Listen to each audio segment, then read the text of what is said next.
함께 나누실 말씀은 내가 세상을 이기었다라는 제목의 말씀입니다.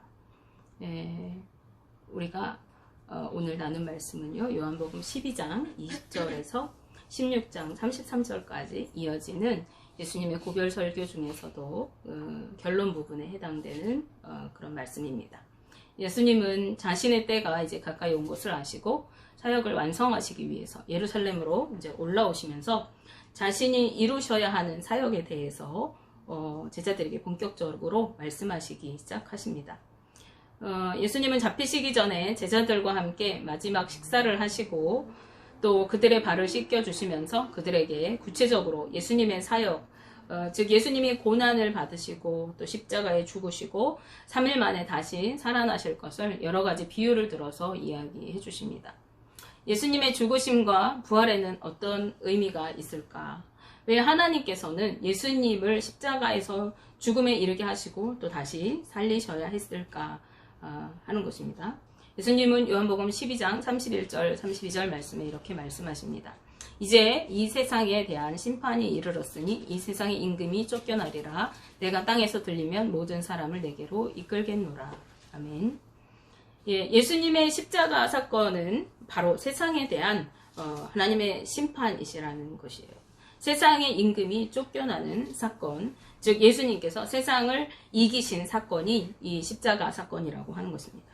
그런가 하면은 예수님께서 십자가에서 죽으신 사건은 모든 사람을 주님께로 이끄는 구원을 이루는 사건입니다. 요한복음 12장 47절 중반절 말씀에서 예수님은 내가 온 것은 세상을 심판하려 함이 아니요 세상을 구원하려 함이로라 라고 말씀하십니다. 또 예수님의 십자가는 길을 만드는 사역입니다. 요한복음 14장 6절 말씀에 예수께서 이르시되 내가 곧 길이요 진리요 생명이니 나로 말미암지 않고는 아버지께로 올 자가 없느니라 라고 말씀하고 계십니다. 예수님께서 십자가에서 죽으시고 다시 살아나심으로 인해서 이제 예수님을 믿는 모든 자들이 하나님 아버지께로 나아갈 길을 얻게 된 것입니다. 이 십자가의 사역은 지난 주일에 말씀드렸다시피 십자가의 죽음으로 끝나는 것이 아니라 복음을 통해서 완성되어지는 것입니다. 그런데 예수님께서 제자들에게 자신이 겪어야 할 고난에 대하여 미리 말씀하신 이유가 무엇일까요? 예수님께서 그 이유에 대해서도 성경에 자세하게 이렇게 말씀해주고 계시는데 먼저는 그들이 예수님을 믿게 하시기 위해서라는 것이에요. 요한복음 13장 19절 말씀에 지금부터 일이 일어나기 전에 미리 너희에게 일러둠은 일이 일어날 때에 내가 그인 줄 너희가 믿게 하려 함이로라고 말씀하십니다. 또 14장 29절 말씀에도 이제 일이 일어나기 전에 너희에게 말한 것은 이 일이 일어날 때에 너희로 믿게 하려 함이라라고 말씀합니다. 예수님의 십자가 사역을 보면서 제자들이 예수님의 그 말씀을 기억하면서 이분이 하나님의 아들이구나, 하나님께로부터 오신 분이구나 라는 것을 믿게 하시기 위한 것이라는 것이죠. 그리고 다음으로 그들이 실족하지 않게 하시기 위해서 예수님이 미리 말씀하고 계시다는 거예요. 요한복음 16장 1절 말씀에 내가 이것을 너희에게 이름은 너희로 실족하지 않게 하려 함이니 라고 말씀하십니다. 예수님께서 제자들이 실족하지 않기 위해서 이 말씀을 하고 계신다라고 말할 때 그것은 무슨 뜻이에요? 제자들이 실족할 만한 어떤 사건들이 있을 것이고 그때 예수님의 말씀을 생각하면서 이겨내게 하기 위한 것이라는 것이에요. 예수님이 오히려 제자들에게 이제 주님 안에서 평안을 누리고 담대하라고 말씀하세요. 그 사건이 일어날 때 너희는 두려워하지 말고 오히려 주님 안에서 평안하고 담대하라라고 말씀하시는 거예요. 왜냐하면 제자들이 앞으로 어떻게 살아가게 될지를 이미 주님은 알고 계셨기 때문에 그런 말씀을 하신 것입니다. 그들이 어떤 고난과 아픔을 겪게 될지, 얼마나 혼란스럽고 두려운 상황을 겪게 될지를 아셨어요. 그래서 16장 2절 3절 말씀을 보시면 사람들이 너희를 출교할 뿐 아니라 때가 이르면 무릇 너희를 죽이는 자가 생각하기를 이것이 하나님을 섬기는 일이라 하리라. 그들이 이런 일을 할 것은 아버지와 나를 알지 못함이라 라고 말씀하십니다. 이제 곧 제자들은 예수님의 고난과 죽으심을 보게 될 것입니다. 그리고 3일 만에 다시 주님이 살아나시는데 그 주님은 또다시 하나님 보좌 우편에 올라가시게 될 것이에요. 더 이상 이제 예수님이 그들 곁에 머물러 계시지 않을 것이었습니다. 그런데 고아처럼 버려진 것 같은 상실감에 사로잡혀 있는 그들 앞에 놓여 있는 것은 박해와 죽음의 삶이라는 것이에요. 유대교에 의해서 그들은 출교를 당하게 될 것입니다. 유대 공동체 안에서 이때 당시에 출교를 당한다는 것은 생활의 어려움, 생존의 어려움과 직결이 되는 문제예요. 그런데 출교될 뿐만 아니라 더 나아가서 그들은 다른 것도 아니라 하나님을 위한다는 그런 명분으로 하나님을 위해서야 라고 하는 그런 목적을 가지고 이 예수님의 제자들을, 즉 예수 그리스도를 믿는 그리스도인들을 죽이게 되고, 심지어 이것은 하나님을 위한 일이기 때문에 옳은 일이라고 여길 것이라는 것입니다. 이것을 아셨던 예수님은 그러한 상황이 다가올 때 제자들이 실족하여 넘어지지 않고 복음에서 떠나지 않도록 하기 위해서 제자들의 믿음을 점검하고 확신을 갖게 되기를 원하셨던 것이에요. 이제 예수님은 제자들에게 요한복음 14장 1절 말씀에서 너희는 마음에 근심하지 말라 하나님을 믿으니 또 나를 믿으라고 말씀하시면서 14장 18절 말씀에 내가 너희를 고아와 같이 버려두지 아니하고 너희에게로 오리라 라고 이렇게 말씀하십니다. 죽음을 앞두신 예수님은 제자들에게 이제 주님의 재림과 그리고 영원한 천국의 삶을 오히려 약속해주고 계시는 것이에요. 14장 3절 말씀에 가서 너희를 위하여 거처를 예비하면 내가 다시 와서 너희를 내게로 영접하여 나 있는 곳에 너희도 있게 하리라 라고 말씀하고 계세요.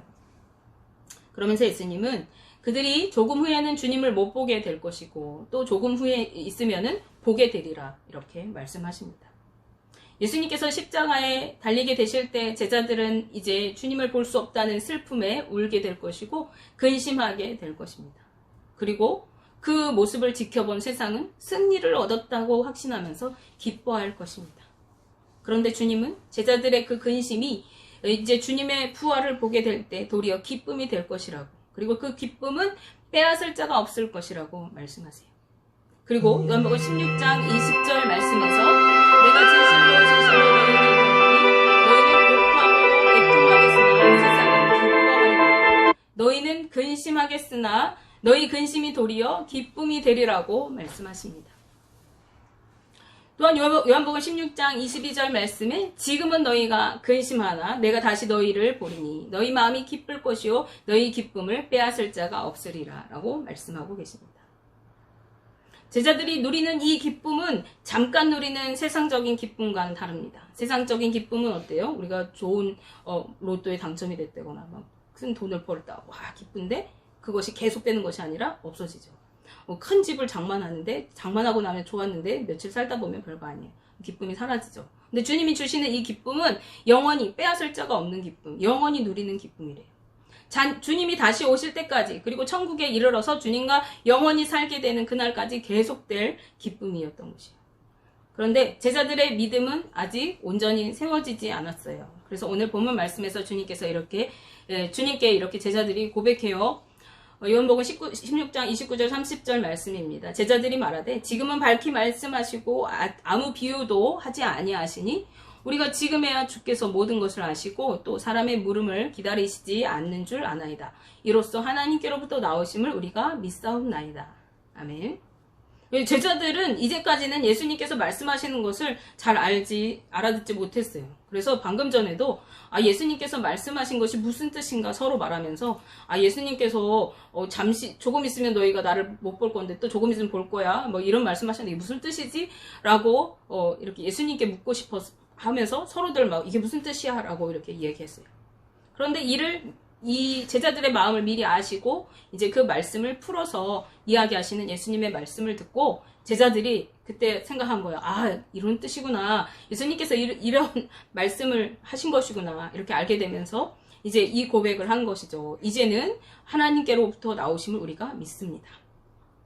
그런데 예수님은 그런 제자들에게 다시 반문하세요. 31절 32절 말씀 보면 예수께서 대답하시되 이제는 너희가 믿느냐? 보라 너희가 다 각각 제 곳으로 흩어지고 나를 혼자 둘 때가 오나니 벌써 왔도다. 그러나 내가 혼자 있는 것이 아니라 아버지께서 나와 함께 계시느니라 라고 말씀하세요. 제자들은 내가 이제 예수님께서 하나님께로부터 온 아들이심을 믿습니다 라고 하는데 너희가 믿느냐? 그런데 너희가 나를 다 버리고 도망갈 때가 지금 올 거야 라고 얘기하고 계신 거죠. 제자들은 예수님의 고난 앞에서 모두 도망가고 외면하게 될 것이에요. 그런데 이것은 그들이 예수님을 전혀 모르고 믿음이 없어서라기보다는 인간적인 연약함 때문이었던 거죠. 예수님과 함께 잡혀서 자기들도 죽임을 당하고 고난당할 것이 두려웠던 거죠. 그러기에 예수님은 요한복음 13장 36절 중간절 말씀에서 예수님 어디로 가시느냐고 이렇게 묻고 있는 베드로에게 내가 가는 곳에 내가 지금은 따라올 수 없으나 후에는 따라오리라 라고 말씀하셨습니다. 지금은 제자들이 아직 주님의 그 길을 따라갈 만한 그런 믿음의 상태가 아니라는 거죠. 그런데 이후에는 따라오게 될 것이래요. 그 주님의 그 십자가의 길을 따라가게 될 것이에요. 그렇다면 언제 제자들은 예수님의 길을 따를 수 있게 될까요? 언제 주님을 따라가는 그 길, 고난의 길을 기꺼이 가게 되어지는 것일까요? 그것은 주님을 믿을 때 가능하게 됩니다. 요한복음 14장 12절 말씀에 내가 진실로 진실로 너에게 이르노니 나를 믿는 자는 내가 하는 일을 그도 할 것이요 또한 그보다 큰 일도 하리니 이는 내가 아버지께로 감이라고 말씀하십니다.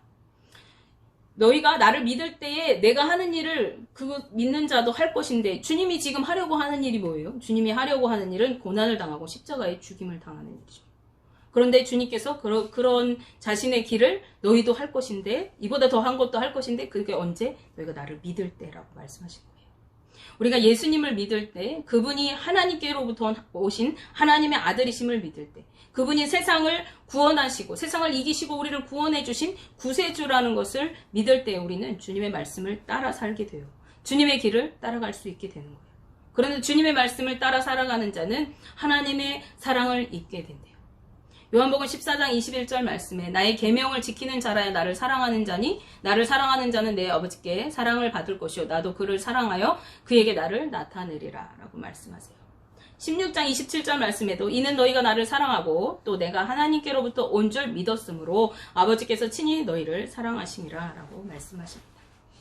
우리가 하나님의 사랑을 입는 조건은 뭐냐면 우리가 예배를 잘 드리고 우리가 주님 앞에 막 열심히 봉사하고 착한 일을 하는 것이 하나님께 사랑을 받는 것이 아니라 우리가 하나님께 사랑받는 비결은 하나님께로부터 오신 예수 그리스도를 믿는 것. 그 분의 말씀을 따르는 것이 하나님께 사랑을 입는 것이래요. 그리고 하나님의 사랑을 입는 자들은 주님의 사랑을 입고 그 주님이 주님을 나타내 주신대요. 우리가 믿을 때 주님이 우리를 사랑해 주시고 사랑하실 때 우리에게 주님을 나타내 보이신대요.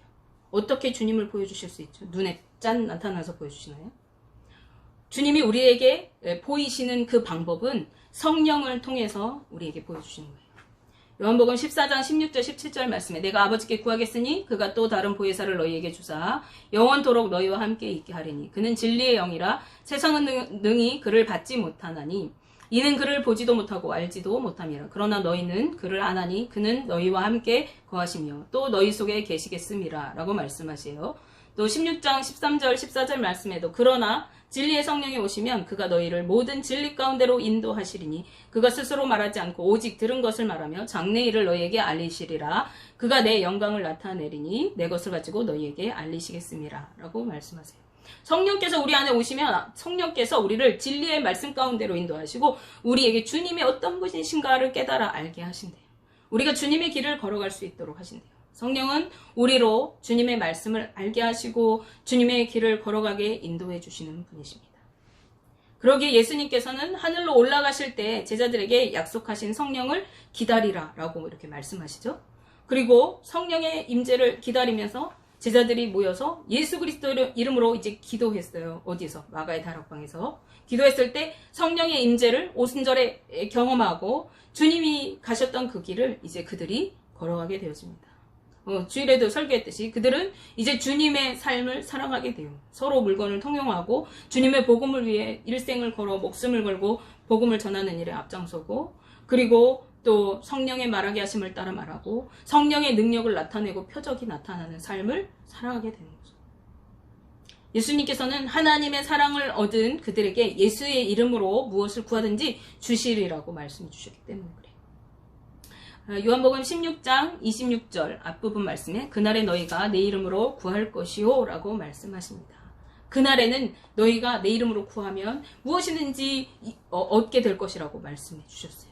언제? 성령이 임하시고 우리의 믿음 가운데 거하면서 하나님의 성령을 사모하고 기다리고 예수 이름으로 구할 때 주님께서 성령을 우리에게 주시고 그 성령이 우리로 주님을 알게 하시고 주님의 말씀을 깨닫게 하시고 그 말씀대로 살아갈 힘을 얻게 하시는 거예요. 처음 말했던 오늘 본문의 상황은 어떤 상황이었죠? 예수님은 이제 곧 십자가에서 죽게 되실 그러한 상황에 놓여 있어요. 그리고 제자들을 이제 떠나서 하나님 보좌 우편으로 가실 거예요. 그리고 남겨진 제자들의 앞에는 고난과 죽음의 상황들이 놓여 있음을 주님은 알고 계셨어요. 주님은 남겨진 자녀들에게, 주님의 그 제자들에게 당신의 사역을 무엇인지, 당신의 사역이 의미하는 것이 무엇인지, 그들이 믿어야 할 것이 무엇인지를 분명하게 알려주셨어요. 그것은 무엇이에요? 주님이 세상을 이기셨고 지금 잠깐의 고난이 지나고 나면은 영원한 기쁨과 영광의 삶이 예배되었다라고 하는 것이에요. 이것을 믿을 때에 그들은 주님이 주시는 평안을 누리게 될 것이었습니다.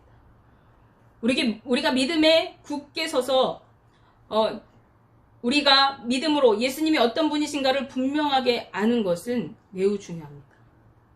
그 예수님은 어떤 분이에요? 세상을 이기신 분이에요. 그분을 통해서 우리는 성령 안에서 구원의 기쁨과 승리의 감격을 누리게 되는 것입니다. 이 예수님이 우리 안에, 우리가 예수님 안에 거하는 삶이 누려질 때에 우리는 담대하고 평안한 삶을 살아갈 수 있어요. 그런데 제자들이 담대하고 평안한 삶을 살아가는 그 상황은 어떤 상황이죠? 고난의 상황, 출교를 당한 상황, 죽음에 놓이는 상황. 그래서 주님이 내가 너에게 평안을 주노라. 내가 주는 평안은 세상이 주는 것과 같지 않다 라고 얘기하세요. 세상이 주는 평안은 어떻죠? 우리가 뭐 쓸만한 넉넉한 물질이 있고 아무런 어려움이 없이 좀 고요한 상태, 그것을 평안이라고 얘기하잖아요. 그렇죠? 근데 주님이 주시는 평안은 어떤 평안이에요? 풍랑 속에서도 요동하지 않는 평안이에요. 고난 앞에서도 담대할 수 있는 평안이에요. 그러한 평안을 주님이 주시겠대요. 왜? 그 주님은 세상을 이기신 주님이에요. 죽음의 권세를 이기신 주님이에요. 세상이 감당 못할 주님이에요. 그 주님의 권세를 우리에게 주신대요. 뭘 통해? 성령을 통해서. 우리가 그 주님을 온전히 믿을 때에 우리가 담대하게 믿음 안에 서서 그 삶을 살아갈 수가 있습니다. 워낙에는 우리 동성교회 성도들 모두가 주님이 이 땅을 이기신, 이미 이겨놓으신 삶을 우리가 살아가는 것임을 알고 주님께서 주시는 평안의 삶에서 누려지시는 그러한 삶이 되기를 주님의